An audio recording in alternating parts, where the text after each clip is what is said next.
How you guys doing? John Rock ATV1 here, and I am showing you my new little SSD drive that I have to put into my DV6000 laptop because the hard drive has been borking now for about 2 years. You guys watched my video a couple years ago, hard drive failure imminent. Well, as I said in my Clonezilla videos last week, the thing stopped on me.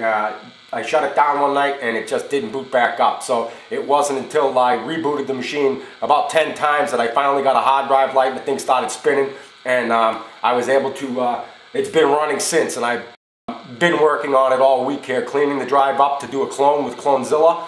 So what I'm going to show you here today is what you actually get in the box with the Kingston SSD Now hard drive kit. Solid state hard drive, flash drive, whatever you want to call it. It comes through with the software, the Acronis True Image, and some instructions that you are going to need a microscope to read. You guys don't bother giving me this here because it's no good. I think I could zoom on this 18 times with the camera and you're still not going to be able to read that. I can't read that. It's smaller than my pinky, okay? Alright, so forget the instructions. That's not going to work. I did, however, peruse the CD and the disc. The little installation software, they have you removing your hard drive from your laptop first and installing it into this USB adapter for external. Installing the new SSD drive. I've never bought a new piece of hardware without a static bag. I don't know, maybe this is an anti-static box. I don't know, but I've never got one without a static bag. So yeah, it comes through with the SATA cable, the SATA power cable, and the USB extension cord for this here little gig. And you also get the bracketry in case you want to install it in a desktop system into a drive bay. So a little talk about the software. I cannot verify that Acronis True Image will actually copy a ext3 or ext4 file system, and that's what I am doing. It's a dual boot hard drive. I got Windows Vista in there that I use for nothing but video editing, and my Linux Ubuntu that I use for everything else. If you guys have been watching, you saw my little flash drive, how to make the boot disk for the Clonezilla, and that's what we will be using. They do give you some installation videos here and a bunch of PDF files to look at, manual or whatever if you need to do that.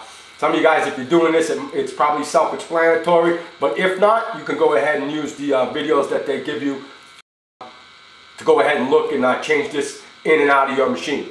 Like I said, they do have you putting your the hard drive that you are removing out of your laptop or wherever it is and installing it into this USB case, and then installing your new SSD drive into your machine. Then running the Acronis boot software, which is on this supposedly a bootable disk. I did not try it. I imagine it works. You will need to have your machine set up to boot from CD-ROM or USB devices before your local hard drive.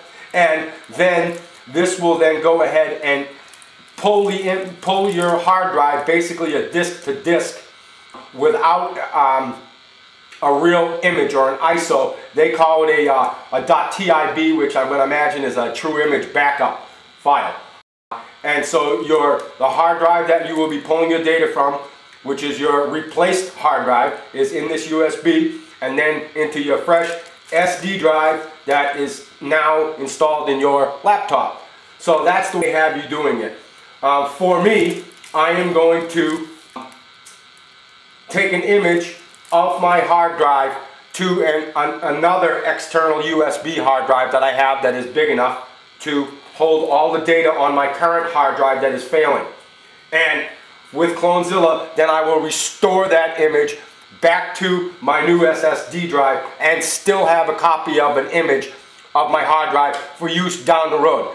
As a matter of fact, in the other laptop that I have that is exactly the same as the one we will be using, excuse me, which is either going to be a parts laptop or rebuilt out of parts from the other machine, depending on how that works. If you guys own an HP DV6000 series machine, be sure and subscribe, and that way you'll get the rest of the series. I'm going to be going through and rebuilding that whole laptop on tape for you guys. Not just for you, but for me. But you guys will get to see it, and if you have this hardware, you'll get to see what I do, and if you like it or not. It would be great if I could get some info from you guys on this Kingston before I went and did this, but unfortunately, the way YouTube works, I won't have time to wait for you guys to comment and check it out. I got to do this today. So, you won't be seeing it until down the road, and if I bork it, well, then I'll go ahead and put the tape up too. So, hey, thanks for watching, you guys. Be sure to subscribe. Thanks.